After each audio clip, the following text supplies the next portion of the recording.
Joining us now from London is our Europe correspondent, Philip Williams. Philip, any deal yet? No deal yet. Still a lot of speculation about the contents of that deal. Will it simply be more money thrown at it from the big players like Germany, like France? Or will there be some sort of some sort of default system that is seen at least to be in order, and not a total collapse of confidence? And that's what they fear. They fear a contagion effect, that if there is a default that people say this is a total mess, people lose confidence not just in Greece, but also the other economies in the Eurozone under threat, including Spain and Italy. They say they are too big to fail, they are too big to rescue.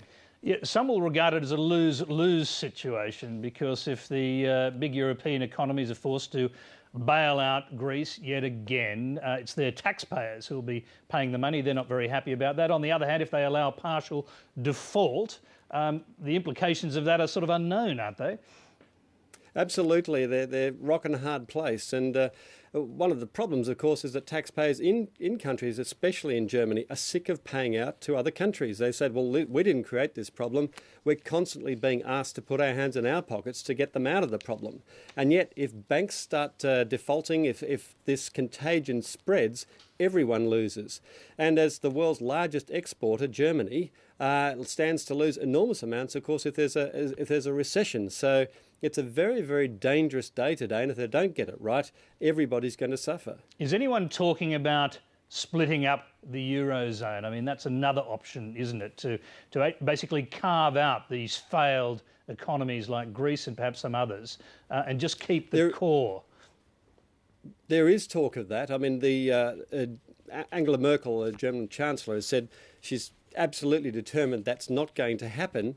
But yes, there is considerable discussion about that. For example, you take the risky economies, Greece, Portugal, Ireland, perhaps Spain, maybe even Italy, inconceivable as that is, and exclude them and create a sort of a high grade and a low grade subsection within the economy of Europe.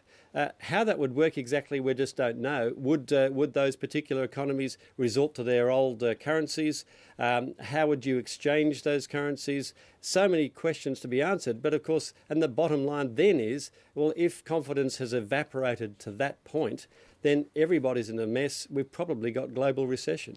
Very briefly, Phil, is it clear what a partial default in Greece would actually be? How would it be managed? Well, it's kind of a technical staged point, and basically what would happen is that particularly the banks that have got bonds with the Greek government, and let's say they were promised, say, 50% back. Well, they can't then use that as collateral against their ratings, and that they then are at risk also. Their financial position is at risk. Their rating will be down, and that has a flow-on effect because they borrow from other banks too. So this whole interconnected web of borrowing internationally comes unstuck, and nobody knows really where those connections go. So even if there's it appears these French banks or these German banks are exposed, it actually leads all around the globe, and places like here in Britain, they're very, very worried about this.